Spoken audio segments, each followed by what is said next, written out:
Les grandes amitiés des frères. Je cherche les hommes, dit le petit prince. La vie de Pierre et Raymond ne fut autre que cette quête éperdue de l'homme qui a perdu son amitié avec Dieu. Je cherche des amis, dit le petit prince. Qu'est-ce que signifie apprivoiser ? C'est une chose trop oubliée, dit le renard. Ça signifie créer des liens.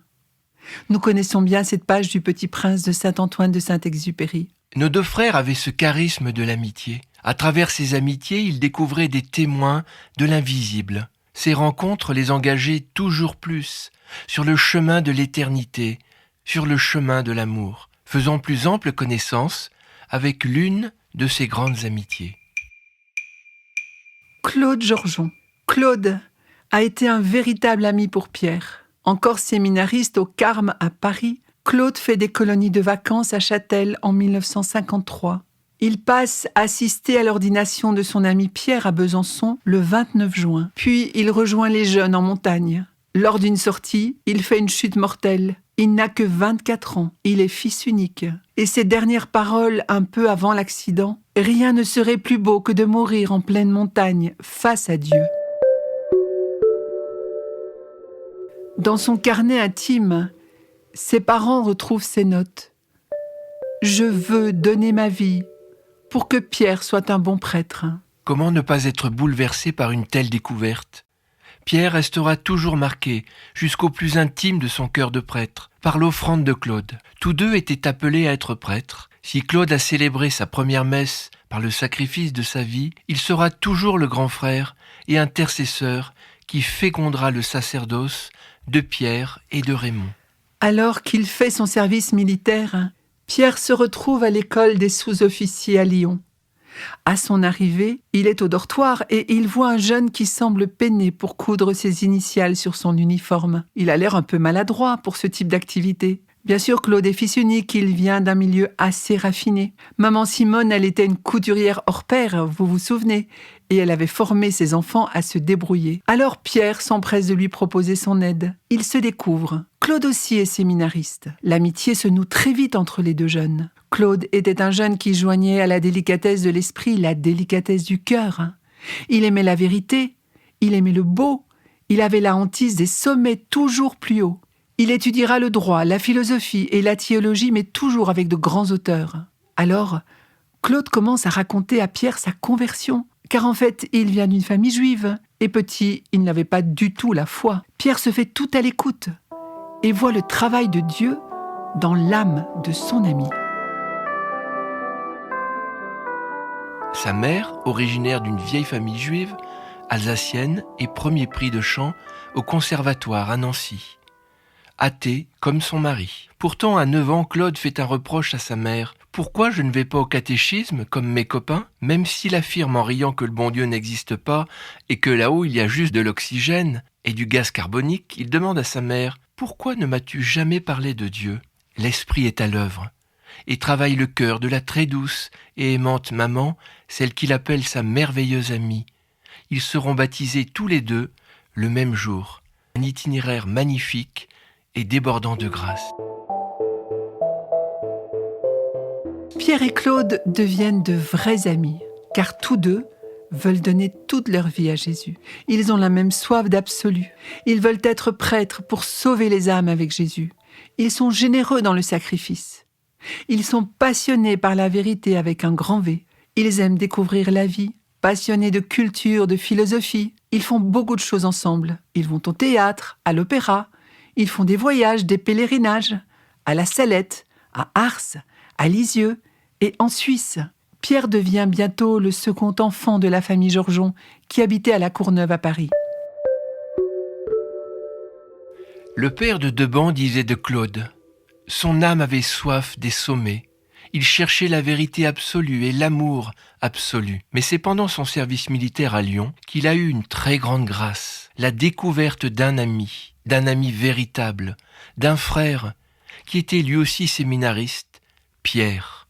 Reçus tous les deux à leurs examens, ils partent en même temps pour Lyon, à l'école du service de santé, dont ils sortent aspirants. Là, pendant 3 mois, ils assistent ensemble à la messe, communient, prient tout le mois d'octobre ensemble le rosaire, matin, midi et soir. Ils vont à la Salette, à Ars, en Suisse. Le 11 septembre 1950, ils vont à la Salette. Claude écrit « Joie de faire ensemble l'effort, de monter ensemble vers la lumière, vers la vérité, vers Marie qui nous attendait. » Ce qui unit fortement Pierre à Claude est leur amie commune, la petite Thérèse. Claude entre vraiment dans l'esprit d'abandon et d'enfance de Thérèse. Il fait son acte d'offrande à l'amour miséricordieux le jour de Pâques, le 9 avril 1950. Je m'oubliais complètement, au point d'écrire de mon sang le sacrifice de ma vie. Oui, d'ailleurs, nous avons une photocopie de cet acte d'offrande que Claude a écrit avec son sang. C'est assez bouleversant. Et je revois encore Père Pierre redire avec nous tous les soirs l'acte d'offrande de la petite Thérèse. C'était vraiment le dernier rituel. Et comme Claude, il l'a fait chaque jour avant d'aller dormir. Afin de vivre dans un acte de parfait amour, je m'offre comme victime d'holocauste à votre amour miséricordieux, vous suppliant de me consumer sans cesse, laissant déborder dans mon âme les flots de tendresse infinie qui sont renfermés en vous, et qu'ainsi, Seigneur, je devienne martyr de votre amour.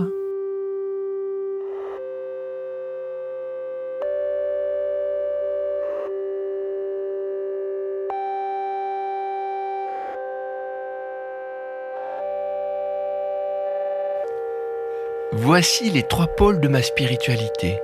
Acte d'offrande à l'amour miséricordieux, l'esprit d'enfance et d'abandon, la journée, messe continue. Tout se résume à un seul mouvement d'amour. Une communion d'âme à âme s'établit entre les 2 frères. Ils s'émulent dans leur désir de sainteté. Le dimanche 23 août 53, veille de sa mort, lors de la messe, Claude est comme perdu en Dieu. Dans sa colonie, il a 3 jeunes très difficiles. Il les stimule. Si pendant 3 jours vous faites un effort de service, je vous emmènerai voir le lever du soleil aux cornettes de bise. Claude tient sa parole. Son sac à dos, ses jumelles et son sifflet tout neuf, offert par son père. Les enfants aiment leur chef Claude, car il est leur grand frère. Il disait toujours qu'il passerait son ciel à faire du bien aux enfants sur la terre. Ils partent, il est 22 heures. Le 24 août, au lever du soleil, au sommet des cornettes de bise, Claude a une défaillance. Il glisse et ne peut se relever. Il fait une chute de 50 mètres. On le retrouve avec sa médaille de baptême de la Vierge dans la bouche. La chute a été mortelle. Comme la petite Thérèse, Claude désirait mourir à 24 ans devant un lever du soleil. Il a été exaucé. Le 24 août 1954, à 10h30, en l'église de Châtel, Pierre célèbre une messe d'action de grâce pour le premier anniversaire de la naissance au ciel de son ami. Cette année-là, Pierre monte filmer ces lieux, témoin de la mort de Claude. Il dressa un autel en sa mémoire. Il écrit aux parents de Claude « Vous ne pouvez pas savoir combien j'ai souffert en montant à pied aux cornettes. Mes garçons s'en sont aperçus. Monsieur l'abbé, pendant la messe, vous trembliez. Je garderai toute ma vie le souvenir de cette messe en pleine montagne, à 2000 mètres, où celui que j'aime comme un frère s'est envolé vers le ciel. Comme j'ai pu, j'ai prié pour lui et pour vous. Après ma messe, nous avons chanté le chant de l'unité et moi en silence, comme action de grâce. J'ai récité de tout mon cœur le Magnificat. Claude avait reçu quelque chose de l'amour maternel de la Vierge Marie. Devant chaque échec, il chantait le Magnificat. Il proclamait ainsi son inaltérable confiance. Il s'était approprié cette prière de la Vierge. Il l'avait écrite sur un petit bout de papier et l'avait fixée avec 4 punaises à sa table. Maintenant, je comprends pourquoi Père Raymond, chaque fois que nous écrivions une carte, nous faisait écrire en haut à droite, en lettres majuscules et soulignées, Magnificat. L'histoire du ciel continue. Les parents de Claude déménagent à Saint-Ferjeux et y retrouvent Père Raymond, vicaire dans cette paroisse. Petite anecdote, Estelle venait à la messe. Un jour, le père lui demande si elle a bien dormi. Elle répond « Je ne dors pas quand j'adore Jésus ». Cette amitié ne s'est jamais interrompue avec la mort de Claude. Père Raymond a fait connaître l'itinéraire spirituel de Claude à toute la paroisse de Saint-Ferjeux, aux servants de messe, aux jeunes des camps. Claude était comme une étoile pour ces jeunes. Pour les 10 ans de la mort de Claude, Père Raymond emmènera les servantes messes de Saint-Ferjeux aux Cornettes de Bise à Châtel. Et les parents de Claude sont de passage à Besançon en vacances. Ils décident d'accompagner le pèlerinage. Il y aura d'autres camps qui suivront par la suite. La messe est alors célébrée au pied de l'éboulis rocailleux où Claude a été retiré tout déchiqueté. Le groupe contemple en silence dans la lumière du jour naissant tous ces sommets enneigés qui, comme dira un jeune, font chacun leur geste.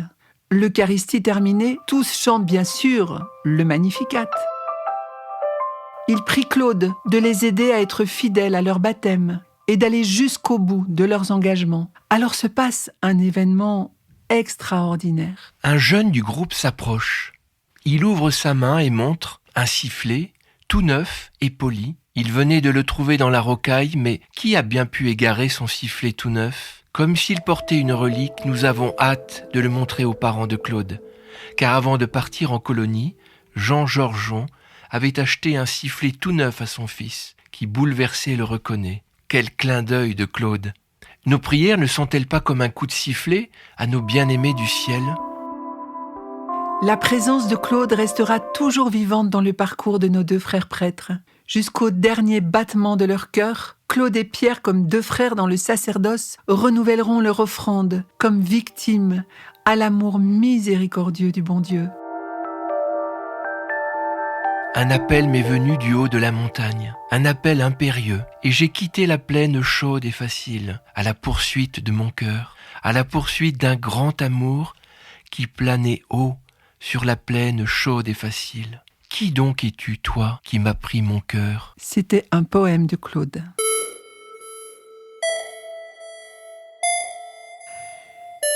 C'est l'histoire d'une infinie tendresse, d'une personne qui a profondément marqué la vie de Pierre dans sa vie d'homme et de prêtre.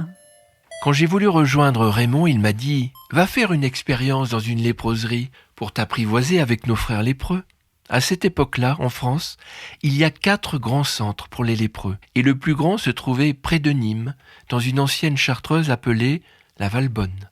Quand je suis arrivé, j'ai demandé au directeur de pouvoir rendre service comme garçon de salle. On m'a demandé d'être le lendemain matin à 8h devant la porte numéro 1 du service des lépreux, très handicapés, avec tout le matériel d'entretien. Je voulais donc avoir un premier contact avec des lépreux pour essayer de comprendre leur mentalité et de les écouter. Dans cette léproserie, il y avait 6 personnes qui étaient vraiment des lépreux très mutilés. Et j'arrivais avec un sentiment dans mon cœur, un peu, orgueilleux. Je croyais que ce monde allait changer parce que j'arrivais et que j'allais faire quelque chose. Quelle leurre ! Alors, j'ai frappé à la porte et une petite voix m'a répondu. J'ai ouvert. Il y avait un petit couloir qui donnait sur la chambre. J'étais un peu déçue parce que je ne voyais qu'une petite dame de 70 ans assise sur une chaise avec un beau sourire et des cheveux bien frisés. Mais lorsque j'ai donné un coup d'œil de droite à gauche, là, j'ai découvert dans un lit un monstre. Et le mot n'est pas trop fort, un monstre, comme je n'en avais jamais vu. Je ne savais pas si c'était un homme ou une femme. Il n'avait plus de cheveux. Sa figure était toute déformée, avec plein de points blancs et des trous à la place des yeux. Et sur la couverture, il y avait 2 bras énormes, terminés par des doigts en forme de crochet. Alors, j'ai tout de suite quitté la pièce et je me suis appuyée sur le mur. Les gouttes ont commencé à couler et intérieurement, je me suis dit non, je peux pas. Jamais je pourrai aller rejoindre Raymond. C'est pas possible. Je renonce à notre projet, je n'ai pas la force. J'ai décidé d'aller dormir, de faire ma valise, puis de partir le lendemain matin. Pendant la nuit, je me disais intérieurement qu'avant de partir, je devais quand même aller demander pardon à cette personne. Alors j'ai fait ma valise et je me suis représentée à la porte. Cette fois-ci, je n'y allais pas avec le même avenant. Je n'étais pas très fière en fait. Et je me disais, t'es vraiment un pauvre type quoi. Quand je suis entré comme la veille, avant même que j'ouvre la bouche, la petite grand-mère que j'avais vue m'a dit « Ma fille n'est pas là, elle est dans la petite chambre à côté. Écoutez, si vous voulez bien, vous vous habituerez. Ne partez pas. » Je voulais vraiment quitter la léproserie, alors J'ai vu le monstre assis sur un petit escabeau et je n'avais pas vu ses jambes terminées par des pattes d'éléphant. Et tout d'un coup, cette femme lépreuse m'a dit une phrase qui s'est ancrée en lettres de feu dans mon cœur. Mon père, nos vies se croisent et ne se sépareront plus. Le ciel a parlé. J'ai cru que j'étais dans un hôpital psychiatrique. Cette journée a bouleversé ma vie et ma vocation de prêtre en a été affermie. Vous devinez bien, je suis restée. 1 mois et demi après notre rencontre, je suis allée chaque jour, pendant 2 mois, écouter la belle histoire de Véronique, tisser notre amitié.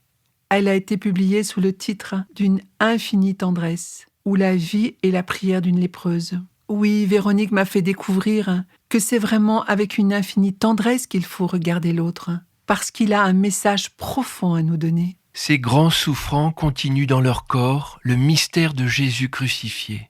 À nous de les rejoindre en les regardant et en les écoutant. Pierre a toujours eu un appel pour vivre avec les grands malades. À travers eux, c'est Jésus que nous pouvons reconnaître et rencontrer. Tu te souviens, Pierre répétait, il faut écouter, beaucoup écouter, pour découvrir ce passage de Dieu dans nos vies. Et Pierre continue souvent, ce sont les plus démunis, les plus petits, les plus pauvres, les plus délaissés, ceux qu'on a tendance à montrer du doigt, à mettre de côté. Ce sont eux qui ont le plus de choses à nous apprendre. Et c'est pourquoi la rencontre avec celui qui se présente à nous, quel qu'il soit, est tellement important. Il faut toujours se dire, il a quelque chose à m'apporter. Alors, j'ai écouté l'histoire de Véronique. Elle était née en Martinique. À 3 ans, elle est devenue lépreuse comme sa petite sœur. Sa mère les avait abandonnés pour entrer en Europe, pour un homme. Là, elle y vivait une vie de joie et s'étourdait à Paris. Véronique disait à Pierre toute sa souffrance qu'elle avait ressentie petite, de se savoir abandonnée de sa maman. À 14 ans, elle a été envoyée dans une léproserie. Puis les taches de la maladie ont quasi disparu. Elle aimait la vie. Elle est devenue étudiante à la Sorbonne, puis militante dans un parti communiste. Athée acharnée. Elle voulait supprimer de sa vie non seulement l'idée de Dieu, mais la réalité profonde du Dieu dont on lui avait parlé. Elle cherchera à développer au maximum toutes ses qualités intellectuelles et surtout ses qualités de cœur. Elle était perdue d'absolu. Comme toute personne humaine, elle veut vivre un grand amour, mais hélas, la vie la décevra. Puis la maladie va la reprendre violemment, elle va vivre des souffrances horribles, jusqu'à perdre ses 2 yeux. À ce moment, elle est prise de secousses nerveuses dans tout son corps, des secousses électriques de 220 watts. Son cœur s'arrête tellement c'est violent et elle pense mourir à chaque fois que cela lui prend. Quand j'étais en pleine période de réaction nerveuse, j'ai demandé à maman de venir près de moi et de me donner la main. C'était ma seule consolation. Pendant ces 3 mois, Pierre passe pratiquement toutes ses soirées après son travail dans la chambre de Véronique. Chaque jour, il célèbre l'Eucharistie pour elle et sa maman avant de manger ensemble. Il donne à manger à Véronique, puis l'écoute. Il écoute cette merveilleuse histoire de sa vie. Il prend le temps de l'accueillir, de la rencontrer, de la laisser parler. Elle a besoin de raconter son histoire. Pierre est bouleversé. J'avais vu un monstre et je suis devant une grande sainte. Quel regard est-ce que je porte sur l'autre, nous dit-il. Il se demande, mais est-ce que tout homme, quel qu'il soit, ne porte pas ce désir d'absolu ? Tout au long de son existence, en rencontrant les pauvres, les malades, les petites filles mal aimées de la rue, je toucherai ce désir d'absolu, dit-il, qui est au cœur de tout homme. Cette soif au cœur de chaque homme vient de Dieu. Ce qui m'a frappé aussi chez elle, poursuit-il, c'est que tout au long de sa recherche vers Dieu, il y avait un sens de la vérité. Véronique n'a pas voulu s'engager dans une direction ou une autre. Elle a étudié à la Sorbonne à Paris l'histoire comparée des religions. Elle n'a pas voulu choisir n'importe quoi. Elle a voulu aller là où elle pensait que ce désir d'absolu rejoignait son grand désir de vérité. Puis Véronique a maîtrisé sa maladie. Elle l'a maîtrisée parce qu'elle est devenue l'amie intime de Jésus. Là, elle m'a donné une leçon magistrale. Elle vivait avec lui d'une façon très simple et elle en parlait très discrètement. Dans sa prière, Ô mon Dieu, tu es bon pour ta petite Véronique. Je suis persuadé que c'est à cause de Véronique et à cause de sa prière qu'avec Raymond nous nous sommes retrouvés plus tard dans l'enfer de la prostitution. Parce qu'elle déjà, elle avait prié pour cela. Sa prière est digne d'un grand mystique, de la trempe de Saint Jean de la Croix. C'est vraiment avec une infinie tendresse que j'ai recueilli le témoignage de Véronique. Elle a ouvert mon cœur et m'a montré que c'est en donnant cette infinie tendresse aux autres, à ceux qui croisent nos vies, que nous pouvons nous épanouir pleinement. Nous épanouir dans un grand désir de vivre un absolu qui finalement est une recherche profonde de vérité, qui nous met dans une voie très intime. Mais cette richesse profonde de nous-mêmes, c'est de partager avec notre Père du ciel sa vie, d'être vraiment son tout petit enfant qui se laisse conduire par son père. Tout naturellement, Véronique est aussi devenue l'amie de frère Raymond, car Pierre lui a fait connaître lors d'un de ses retours en France. « Seigneur, tu es venu, tu m'as tout demandé et je t'ai tout donné. J'aimais la lecture et maintenant je suis aveugle. J'aimais courir dans les bois et maintenant mes jambes sont paralysées. J'aimais cueillir les fleurs au soleil du printemps et je n'ai plus de mains. Parce que je suis femme, j'aimais regarder la beauté de mes cheveux, la finesse de mes doigts, la grâce de mon corps. À présent, je suis presque chauve, et à la place de mes beaux doigts fins, il ne me reste plus que des morceaux de bois rigides. Regarde, Seigneur, comme mon corps gracieux est abîmé. Mais je ne me révolte pas, je te rends grâce. Toute l'éternité, je te dirai merci, car si je meurs cette nuit, je sais que ma vie a été merveilleusement bien remplie. En vivant l'amour, j'ai été comblée, bien au-delà de ce que mon cœur désirait. Oh, mon Père, comme tu as été bon pour ta petite Véronique.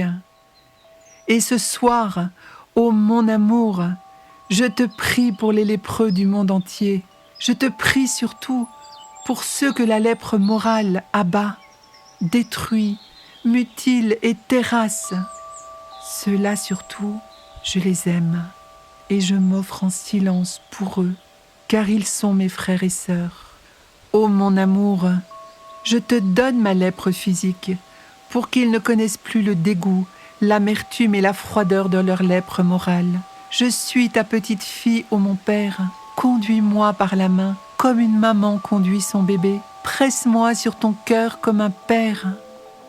Plonge-moi dans l'abîme de ton cœur, et que j'y demeure, avec tous ceux que j'aime, durant toute l'éternité. Amen. Pierre et Raymond ont toujours eu le charisme de l'amitié. Une amitié dont la source remonte à cette vie de famille très aimante. Toute leur vie est tissée d'une succession de rencontres et d'amitiés. Comme dans Le Petit Prince de Saint-Exupéry, je cherche des amis. Que signifie apprivoiser ? Cela signifie créer des liens. Pierre et Raymond sont envoyés comme prêtres fidei dinum pour créer des liens. Comme un vitrail qui laisse passer la lumière ou un torrent qui déborde, l'amour du Seigneur qui les habite touche les cœurs. Ils retrouvent leur amitié avec Dieu. Combien y a-t-il de chrétiens dans le monde, disait Père Raymond aux personnes qu'il rencontrait. Alors les réponses variaient. 7 milliards, un autre en disait 9. Non. One, Jesus Christ, il n'y a que Jésus. Que tous soient un, comme toi et moi nous sommes un. Les frères se consacraient à cette mission de l'Église de réassembler l'humanité dispersée comme enfants bien-aimés du Père. Comment ne pas évoquer les journées d'amitié de Besançon qui deviendront des festivals d'espérance ? 20 personnes dans les années 70, en 1991, 4000 personnes venues du monde entier. Grande fête d'amitié, grande fête de miséricorde, grande fête de la foi.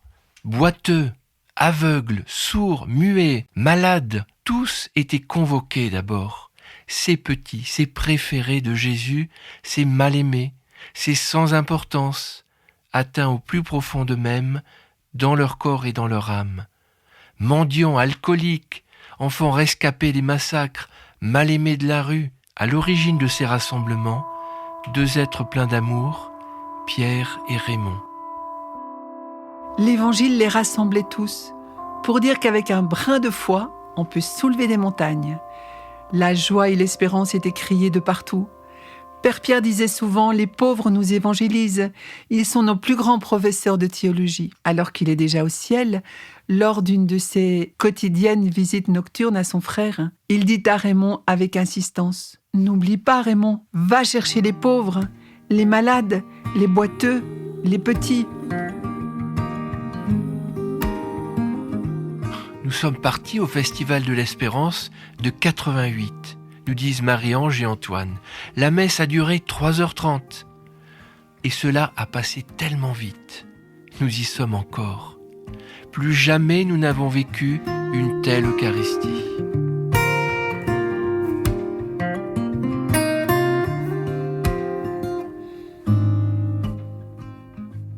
Oui, au cœur de l'enfer, il demeure une présence.